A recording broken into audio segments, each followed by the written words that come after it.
Hi, Dr. Glidden. Thanks for taking my call. You're welcome. I have a son who is 14 years old. Last September, he was diagnosed with lupus.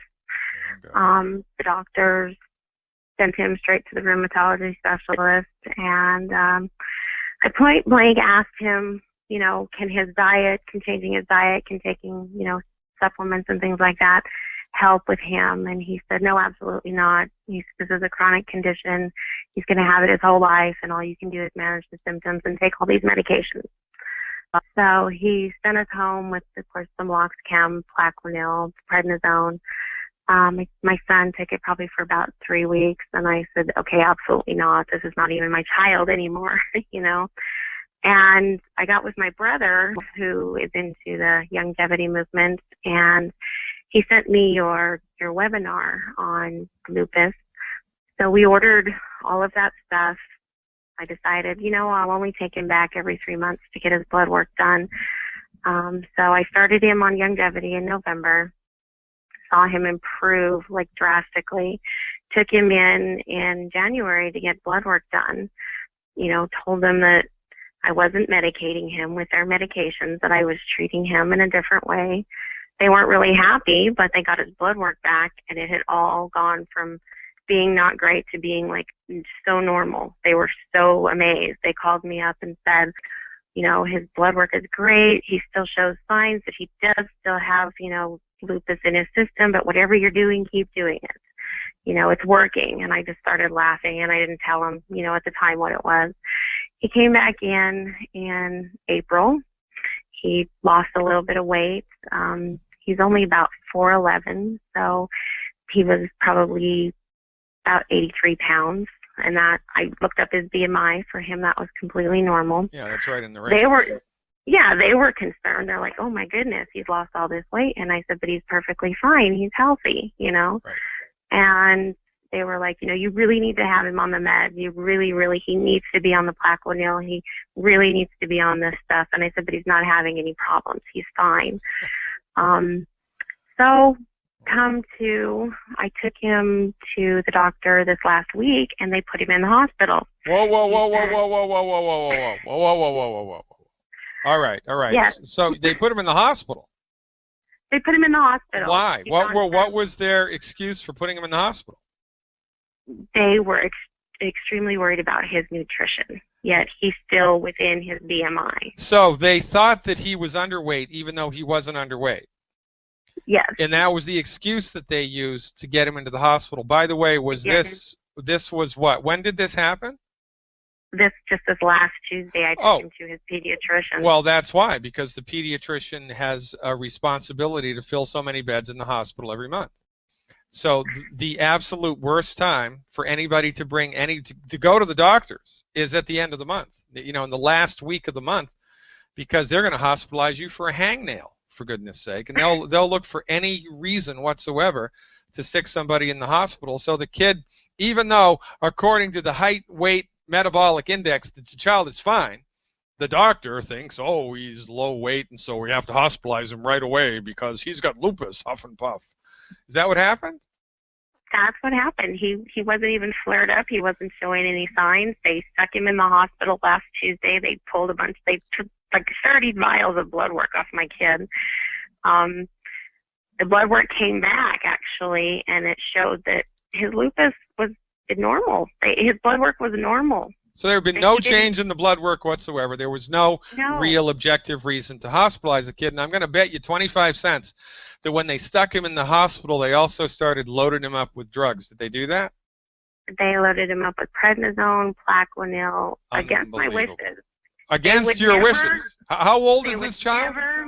He's 14. Unbelievable. They would never medicate him when I was there. When I had to leave, they'd always come in and put something through his, he has an IV in his hand. And they were like, well, he needs to stay here. He needs to gain a few pounds. I had the doctors show me his blood work and compare all the blood work. And they showed me his levels, and they were perfectly fine. And I looked at her and I said, those are within your limits. Why are you drugging him? She says, well, when children come in with lupus, we're treating the nutrition, but we have to treat his lupus also. Stick with me, Nissa. Stick with me. Oh, my God. This is like, I've been telling you, ladies and gentlemen, what do you need to do? You need to fire your MD now. And here we've got direct first-hand experience. Stick around, folks. There's more to come. All right, Nissa, are you back with me? Yeah, I'm here. All right, good. So your son is 14 years old. Yeah. And how long has he been dealing with, physical conditions that they then diagnosed as autoimmune thyroiditis? It was probably sometime around April of 2012. He would get up in the morning and he'd have trouble walking, and him being his age, I just said, it's probably just growing pains, Right. He started a rash on his body that, nobody could explain to us, and then he went over the summer to New Mexico, and he got with his dad, and he got a 3rd-degree sunburn on his face, and it seemed like from there it just took off. So, yeah. Okay, good. So when you started him on the Youngevity supplements, what were in November. Okay, and give me some specifics about what you saw improve. Everything improved. He could move better. There was less joint pain. He wasn't running the fevers. He wasn't sweating at night. The fatigue wasn't bad. Before that, honestly, on their medications, he would stay in bed for days and days. He couldn't get up. Really? Yeah, and they told me, it was really, what they told me when they first diagnosed him, they said, oh no, he's a boy. This is so rare in boys, and, it's so much worse in boys, and usually by the time they're in their 20s, they're on dialysis, and they're getting kidney transplants. They just really talked this horribly, to me, and as soon as I started him on the Youngevity, everything seemed to come back up, and he, like I said, I've seen the blood work. He went to completely normal blood work. And then when I told him what I was doing, because I was honest with him, I said, no, he's not taking your medication. I said, the side effects of the prednisone alone were just horrible for him. Right. And I said, no, there's another way to do this. I said, I know there's another way to do this. It works. And I knew I could prove it to him in the blood work. And that's why I said I only take him in every 3 months just to get blood work. And they can't explain to me why. I point blank called them all on it and said, from November to January, what happened that his blood work got completely normal? Well, we don't know. He could have just gone into remission. And I said, no, I will tell you what happened. I said, I took him off of all your meds, and I started him on all of this other stuff. I said, and look what happened. And of course, they don't say anything after that. They're just like, well, they move on to something. Well, see, this is all right. So bring me up to speed with the latest. Now they put him in the hospital for no reason whatsoever, just to make the doctor's hospital admitting credits come up to speed ostensibly. So now your child's in the hospital, and they start giving him the drugs again, but only when you're not there, because they know you're going to pitch a fit if they do it while you're there. So how long was the child in the hospital before you got him the heck out of there? He was admitted last Tuesday, and they finally let him go on Friday morning because they couldn't keep him any longer. And I was like, you're going to let him out. Yeah. I said, I'm done with this. He's fine. They showed me his blood work. I said, I'm looking at this with you. I said, you guys made him worse. I said, look at his blood work when he came in. You're telling me this was all within normal limits. I said, now look at his white cells. Look at his CBCs. I said, it's all elevated. Right. So high that it's not normal. Right. I said, you guys made him worse. Why? Well, that's just what the medication does. So, and they go ahead. I'm flabbergasted here that they actually said that to you. So it's like there's this giant disconnect between reality, because they have this idea in their head that, this particular illness is an incurable illness, and everybody that has this illness has to go on the drugs. And so they have evidence right in front of their face with brand new blood work that shows everything's normal, and then they admit the child because they're idiots, and then on their program his blood work gets worse. And then you show that to them and bring it to their attention, and they say, oh, well, that's just how it is, dearie. We know what's best. You don't know what's best.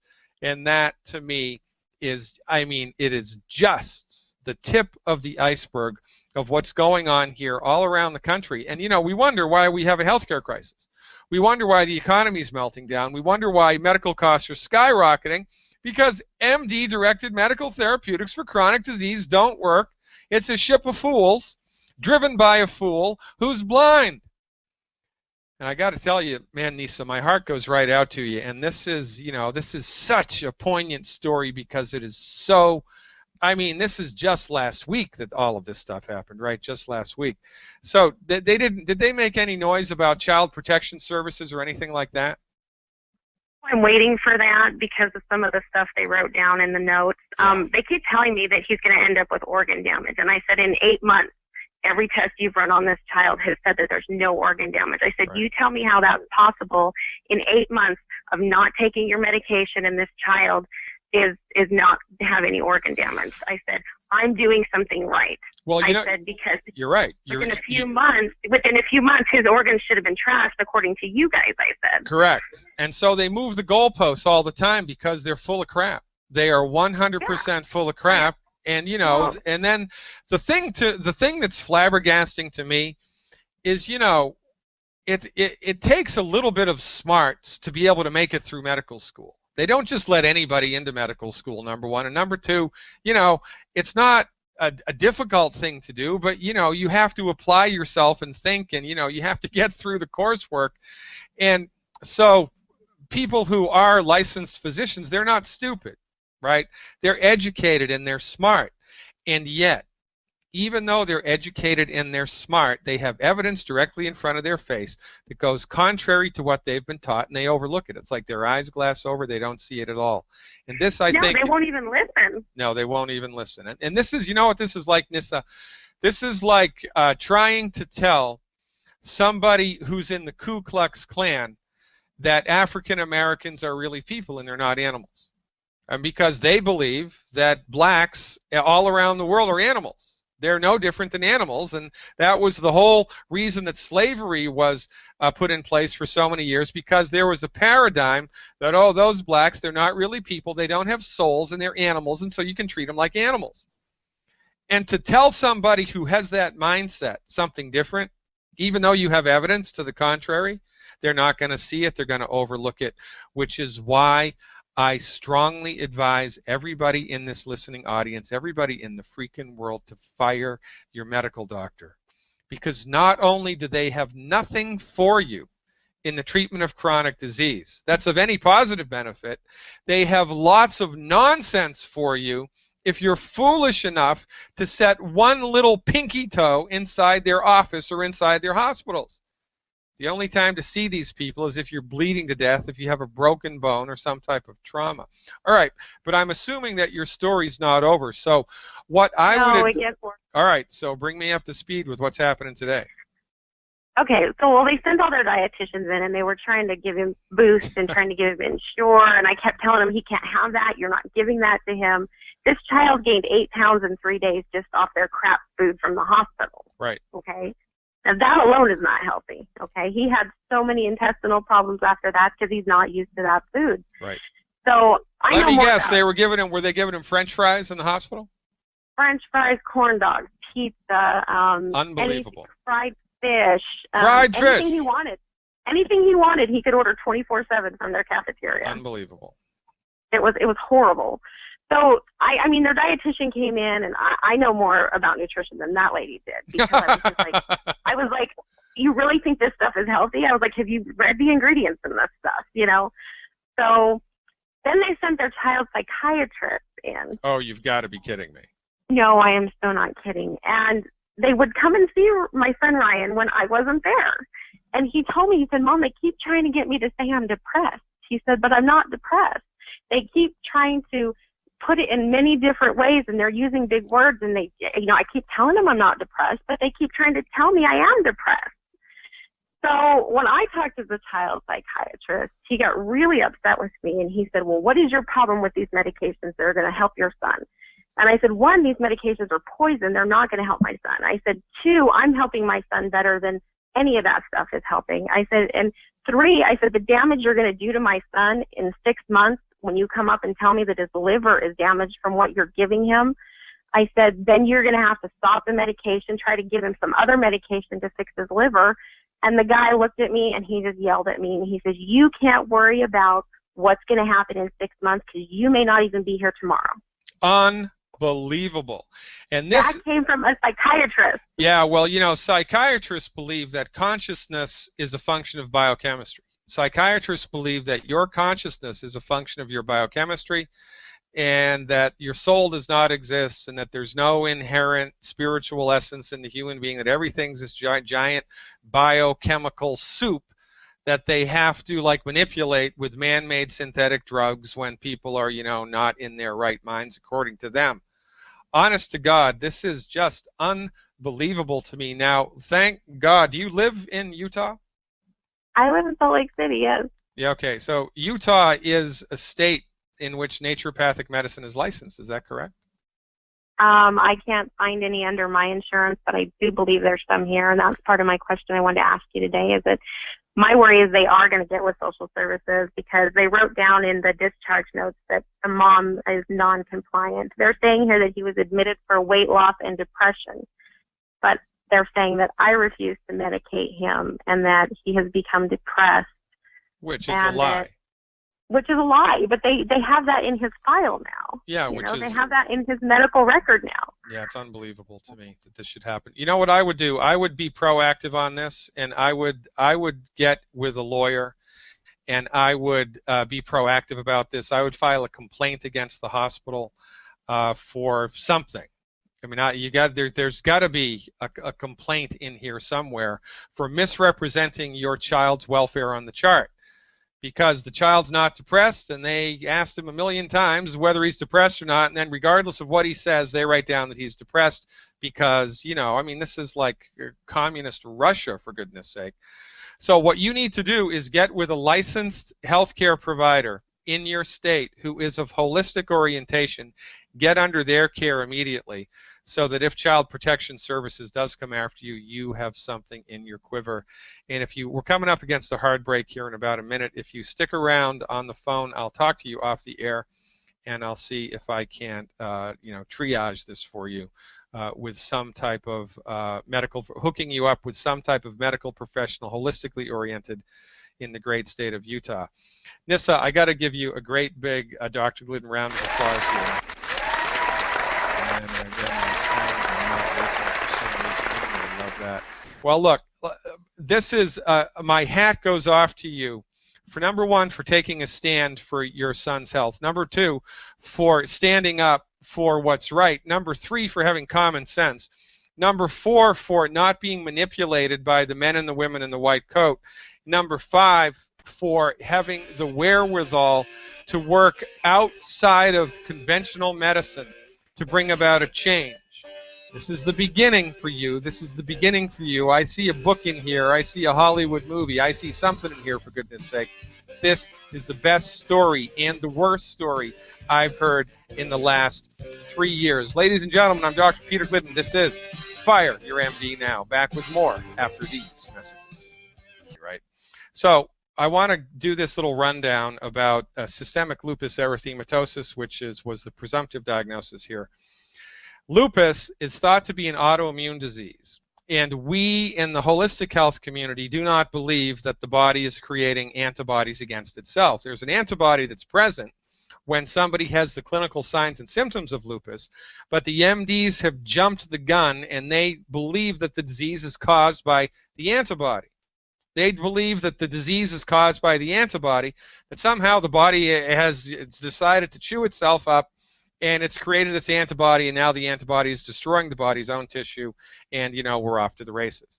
This is kind of like thinking that firemen cause fires because, well, son of a gun, the bigger the fire, the more firemen, right? So therefore firemen must cause fires. Or it's thinking like the sun goes around the earth because you look outside and what do you see? You see the sun moving. Well, you know, the sun's moving around the earth. Well, no, no, no, no, and no. And because MDs are intellectually cowardly, nobody ever questions what they were taught in medical school. So one medical doctor years ago in some research facility somewhere determines that the antibody found present in systemic lupus erythematosus is the causative factor of the illness. He doesn't supply any evidence to support that supposition, and then all the MDs fall in line and lockstep behind it, and nobody questions it because they're all idiots. Well, they're not idiots, but they're cowards. They're intellectual cowards, and you know, they make stuff up as they go along. They move the goalpost, as you just heard. I mean, this is an unbelievably poignant story, especially coming today on the heels of Clint Miller's death. So, you know, what happens from our point of view, from the correct point of view? Now, remember, this hasn't been documented because and proven beyond a statistical uncertainty, because the naturopathic profession doesn't get tens of millions of dollars to do medical research. Only the drug companies get that. But, you know, we have common sense, and we have street smarts, and we have clinical experience, and we know what we know, and we apply what we know, and we see what the heck happens, and here's what we think happens. There's a chronic low-grade inflammatory process happening 24/7 in some people's bodies. Well, in most people's bodies, but in some people it really gets legs. So Nissa's son was eating all the wrong food all the time, didn't know it, was born with a nutritional deficiency because Nissa's obstetrician had no idea about medical nutrition, had no idea about the 90 essential nutrients. So she trusted the wrong people. So her child is born in a body that is weak. Why? Because it's nutritionally deficient. And it's growing up for 14 years with nutritional deficiencies, which are not being met. And so one thing follows the next, and inflammation happens somewhere in the body, not because there's a bad gene, not because there's an antibody, but because the body has simply run out of the nutrients it needs to maintain its integrity, and the child is unwittingly eating foods that are inflammatory day after day, after week, after week, after month, after year. Something's gonna break. So something breaks. The body breaks at its weakest link. In this case was the thyroid, I guess. So now the thyroid's in trouble because there's chronic 14 years of low-grade inflammation. Ever seen a dead animal on the side of the road? You turn it over, what do you see? Worms. They're eating it up. This is nature taking care of rotten flesh. Well, the same thing happens in the body. When there's a chronic inflammatory process in the body for decades, the body has dead and diseased tissue that it tries to get rid of. And how the heck does it do that? By creating an antibody.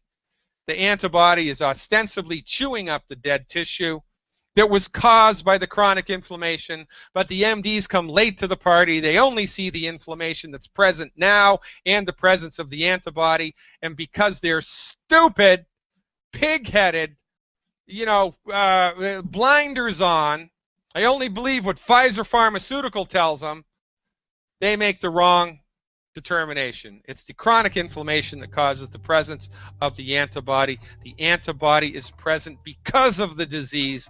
The antibody is not causing it. So what do we do in a situation like this? Number one, eliminate the 10 bad foods. Number two, one anti-aging healthy start pack for 100 pounds of body weight per month. Number three, one bottle of selenium per 50 pounds of body weight per month.